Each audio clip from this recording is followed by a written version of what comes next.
go to Woolies. I have to buy oil, egg, sandwich, and etc. Let's go.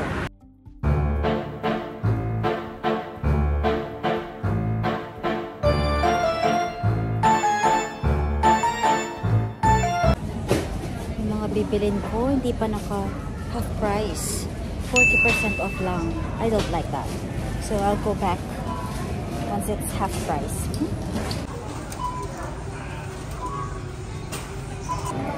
Kailangan po mag-reserve kasi nahabol ko yung bus. Remember, the bus is only, you know, available. Pero ayaw kasi maghintay ng matagal. 6:19 na ngayon, Day. So, hindi na lang. 6:30 na. Baka nandiyan na yung bus. So, I have to be very, you know. Gusto ko ba sana mag-check mga bagay-bagay, but limited. It's just coming. Pabalik na lang ako next time. Yeah? Ayan, mga besh. Welcome back. So, ang aking pinamili kanina ay 3 piraso lamang, at 15 yun. $15.60 kaagad, ha? So, etong, ang tawag nila ay bok choy. Ang bok choy ay, how much? $2.90. And then this one, this is a big one, kasi naka-sale siya. Si Colgate mouthwash ay $7.20. And then si sweet corn. Si sweet corn, 3 piraso. Tapos ihahatiin ko lang sa gitna. Si sweet corn ay $5.50. Yun lang ang aking pinamili for today's video. Gusto mo yan? Oh, hello! Mga besh! Teka lang! Ayan. So, usapang usapang maintenance. Ka-maintenance, mga ka-maintenance. Teka lang! Ayan, inayos ko pa muna. So, mga ka-maintenance, kamusta kayo dyan? Matanda na. So, ayan. Teka lang! Huwag tayong ganyan. Baka tayo ay pa-discover. Charot. So, tong vlog ko ngayon? Ito yung mga i-discuss ko, yung mga bagay-bagay na nakatulong sa akin dito sa Australia. Siyempre, hindi naman native tayo dito, hindi naman tayo local, no? So, there are things na we have to use para tayo ay maka-cope up, para tayo ay mag-enjoy sa ating stay dito, So, at saka, lalo na sa finances, makatulong sa ating finances. Kaya, so, yun na.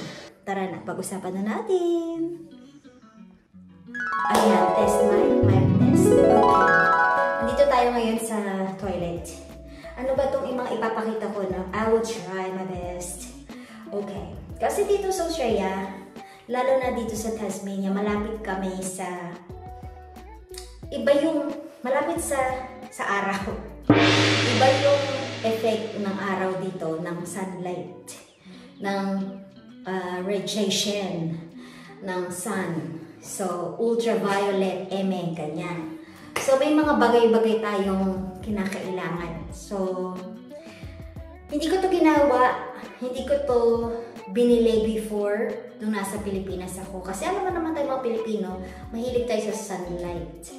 And hindi natin alam kung ano yung effect nun sa atin. Basta, kasi nasa pag-aral din yun. Kapag yung tao mahilig sa sunlight, iba kasi yung magiging effect nun sa kanya. Magiging mas alive siya, magiging healthy siya. Unlike doon sa mga tao na nakakaranas ng mga yellow, ng mga frosting, ganyan, ng snow, ganyan. So, iba yung benefits kapag ikaw ay nasa tropical country. Ang effect is kapag nasa malalamig kang lugar, may tendency ka na sad ka, matidepressed ka, tatamarin kang kumilos, yung mga ganon. Unlike sa ating mga Pilipino, or kahit sino na nasa tropical country, mas alive tayo, mas active tayong kumilos, nasa pag-aaral yan, ha? So, ito lang nga. So, isa sa mga, ano ko dito, napansin ko, ang mga tao hindi nagme-makeup. Unlike nung nasa Pilipinas ako, nagme-makeup ako. So, without applying sunscreen. So, nung dito na ako, noong umpisa syempre, nagme-makeup ako. And then, na-figure out ko na, at na-notice ko na, bakit yung mga tao dito hindi nagme-makeup? Puros natural lang nila, pero parang matte ang dating ng mga face look nila, no? Sa mga face nila. So, yun pala, they've been using yung mga skin care products, especially sunscreen. So, ito yung natutunan ko dito, ang gumamit ng sunscreen. At, syempre, hindi ka gagamit na. Sandali, kukunin ko lang. So, marami akong mga na-try na mga products dito, Pero, hindi mawawala ang sunscreen. So, hindi ito sponsored. So, kailangan ko ng sunscreen. Ganyan. So, dalawa yung gamit ko. Ito ay bago kasi naubos na yung dati ko. So, trinay ko na naman to. Pero ito, binili ko because, syempre, hindi ka gagamit ng basta-bastang sunscreen. So, dapat yung number 1 dito sa mga Australiano. So, kasi may mga ranking sila. Iba kasi yung product, mga sunscreen dito. Parang iba yung quality. Talagang specialized, ganyan. Kasi nga dito ngayon may malaking percentage ng nagkakaroon ng mga yung mga tao, mga skin cancer. So, they're really serious in creating products na mape-prevent ang mga Australians na magkaroon ng skin cancer. So, etong mga products na to galing to sa mga pag-aaral. At sa research ko rin, nag-research ako, and these two are the ones na quality and the reviews and the feedback and syempre dun sa testing.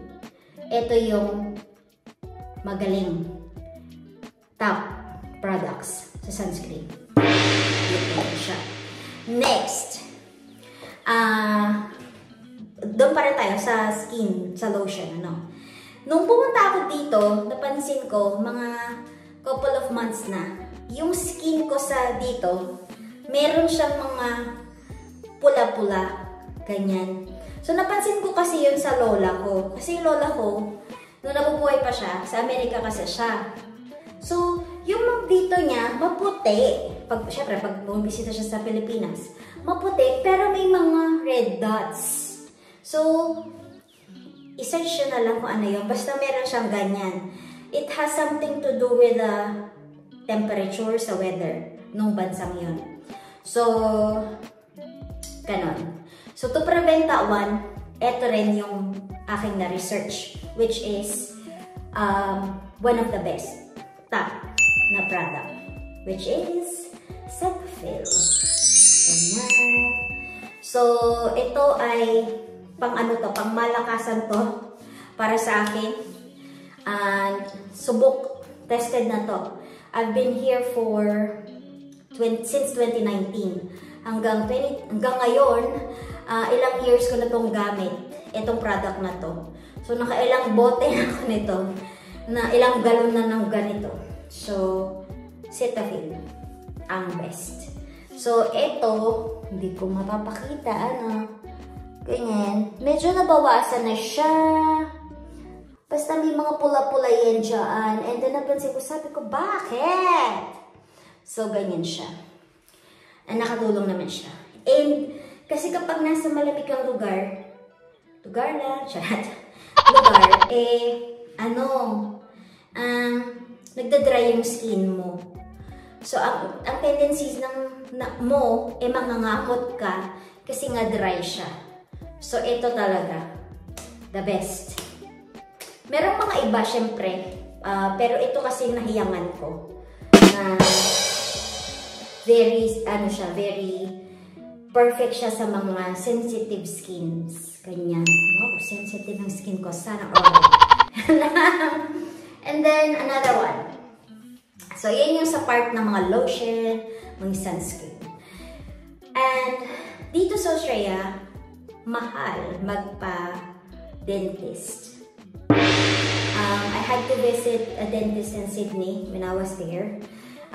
Tinatanggal ko yung aking braces. Kung kayo ay nakasubaybay sa akin, may braces ako nung pagpunta ko dito sa Australia.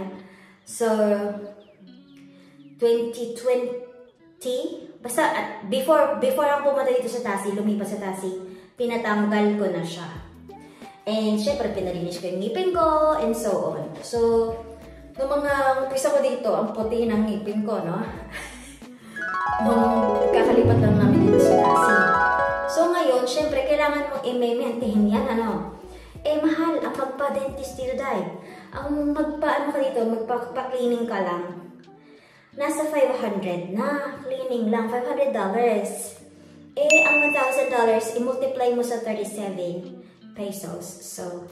So ganyan, ano? So, 37,000, ganyan. So, 500, so, kalahati.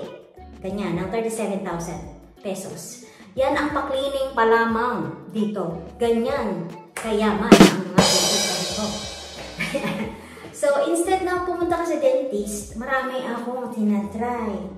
So, before, hindi to sponsored pa rin. At wala akong product na, imang-mock or wala akong bad intention dito, okay?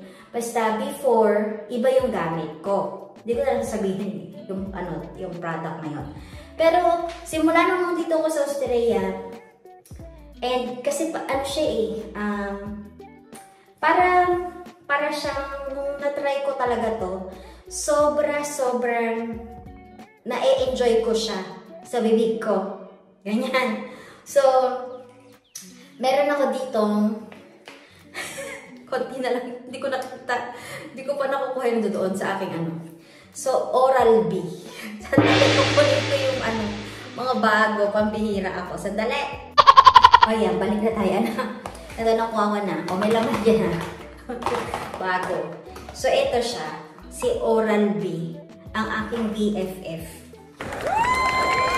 Maraming itong klase, pero palagi ko ginagamit whitening at isang pang protect ng gums.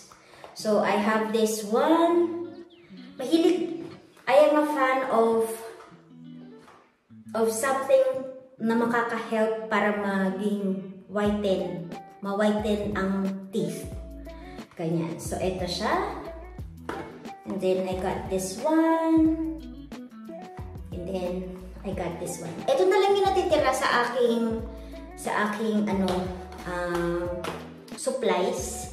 Bakit? Kasi hindi pa kasi siya nagse-sale. Hindi ako bibili ng hindi sale. Alam mo yan? So, ganun siya. So, bago ako bumili, I make sure na sale siya. At hindi 40%, hindi 30%, kundi half price. Yan ang aking tinatarget palagi. And nakita ko nung recent ako pumunta ng Woolies, nasa 30% pa lang yung sale ng Oral-B, para sa Oral-B. So, hindi ako bumili. Kasi alam ko, meron pa akong 3 and hindi pa siya half price na sale. So, ayun. Kasi, besh, makakatulong kasi siya sa, alam mo yung, while you waiting for the time na pupunta ka sa dentist, at least, meron ka na preserve mo na pangalagaan mo na yung teeth and gums mo. So, kahit pa paano, tinutulungan mo yung dentist na mag-check up nung mouth mo, nung teeth mo, ng gums mo, hindi siya matataranta rin at hindi ka rin matatakot sa price at sa procedure na gagawin ng dentist because hindi malala ang teeth at gums mo pag pumunta sa kanila. So, I'm still waiting sa, alam niyo naman, mas marami akong mga things na kailangan mo nang asikasuhin at i-prioritize bago pumunta sa dentist. So, for now, I have to use things like this. And also, I've been a fan of oil pulling, if you have heard about that. Oil pulling is like having a procedure na with the use of oil, olive oil. So I have that here. 1 second. Okay, this one, olive oil. So you just have to gargle. Isusok mo yung bibig mo, yung teeth mo, kumbaga, at gums mo for like 5 minutes. And then, ginagawa ko to every Saturday. Pag wala akong pasok. So, pagkagising ko, punta na ako dito sa toilet, and then mag-oil pulling process ako. So, to give you an idea, ano ko yan, ibababad ko yung bibig ko dito sa olive oil.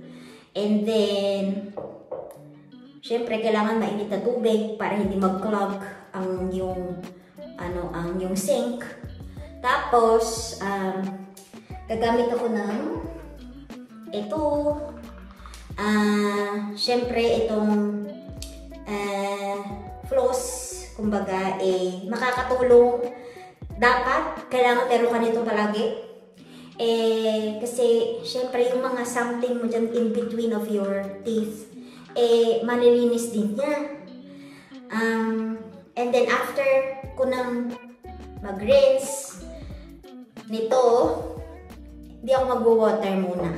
Walang pang water. Magaganito muna ako. Magpo-floss muna ako. And then, I have to brush my teeth na with Oral-B na. And then, after that, I will use ito. Buti na lang nakabili ako. Naka-sale siya, guys. So, ito. Kailangan to. Meron akong doctor na napanood sa Facebook ito. Parang si Kilimanjaro. Dr. Kilimanjaro. Basta yun. Nakikita niyo nag-appear yun natin sa dating soap opera nakalimutan na. Pangarap. Ayan ba yun? Pangarap na bitoy na. Basta yun. Yun. Abot kamay. Ano ba yun? Alala ko na si Jillian Moore. Abot kamay. Nag-guest siya doon. Yung doctor na to. Ang sinabi niya doon sa post niya sa Facebook, isa sa mga tinitignan ng mga researcher, mga scientists na sa neuro doctors, yung dementia. Okay. One of the factors kaya nagkakaroon ng ganun ang tao, it's because nagkakaroon ng bacteria na pumupunta from mouth, pumupunta sa brain. So, to prevent that one, at least, yung bibig mo, ganyan. Hindi lang pipigilan mo yung sarili mo magsalita ng hindi maganda sa kapwa at sa sarili mo. But you have to really make a healthy habit na i-protect ang yung teeth and gums. Kasi, pag-prevent niya nakakatulong siya sa prevention ng dementia. Kasi, besh, napansin ko lang, ha? Ako kasi, yung ginawa ko kahapon, nakalimutan ko na yan. Unless, it's really something na talaga hindi ko makakalimutan. Like, kunyari, may sumigaw sa akin. may nagbully sa akin, kunyari lang, or nasira yung gamit ko, something ganon, basta ganon, maaalala ko yan. Pero kung hindi, walang something special, walang something na extraordinary, hindi ko yun maaalala. Ganon. Matatagalan ako bago ko maalala and masasakit yung ulo ko pag inalala ko siya. Ganon ako. Kaya, pag ginawa mo ko ng hindi maganda, kaya kong kalimutan talaga yon. Kasi may ganun na ako. May ganun na ako na way, kinakalimutan ko yung mga hindi magaganda. Ganyan, kaagad. So, ito yung inaalala ko, pagtanda ko, na ayaw ko magkaroon ng dementia. So, dito sa Australia, sila dyan. Meron silang parang program, they are very active sa mga elders nila. Kaya yung mga, anong tawag dito? Yung parang mga nag-aalaga ng mga elders nila dito, I forgot. Basta yun. Mostly, may mga ganong sakit. So, I am hoping na hindi ako magkaroon ng ganon. Pero wala naman akong control dyan. Hindi natin alam mangyayari sa kinabukasan. So, kung ano yung present, yun muna yung ating pagpuunan. And that's one of the things na talagang paniparabit ko. Tinutulungan ko yung sarili ko na hindi magkakasakit. Hindi mapapahamak. And, yan. Dahil ko sinabi. So, yun. And, ganyan. And, kung tatanungin ako, may plan pa rin ako bumalik sa pagkakaroon ng braces kasi nagpa-retainer ako. Nakalimutan ko kung saan ko nailagay yung retainer ko. Ayan ko rin yan. Hindi ko matandaan kung nasaan ko nailagay. Ayan naman. So, ayan mga besh. Yun ang mga things na para sa akin makakatulong kung ikaw ay baguhan dito sa Australia. And nakakaranas din ng mga ganitong mga bagay-bagay. And ganito rin pala yung mga ginagawa. Habang bata pa, mapaprevent natin itong mga pagbisita sa dentist at na malala na yung ngipin. Yung ganyan. So, mas maganda mag-visit ng dentist na si Doc ay matutuwa. At the same time, ikaw ay matutuwa din, lalo na ang bulsa mo rin. Kasi malaki ang bills mo sa dentist. Yan lang mga besh! Yan ang aking parang essentials na gusto kong i-share. Maraming salamat sa pagbisita. And sa nanonood. Kung wala, okay lang yan. Magkita-kita ulit tayo sa susunod ng vlog. And kung hindi ka pa nakasubscribe, please subscribe. And maraming salamat again sa pagbisita. Kita-kits, okay? And alam mo na, always be good. See ya!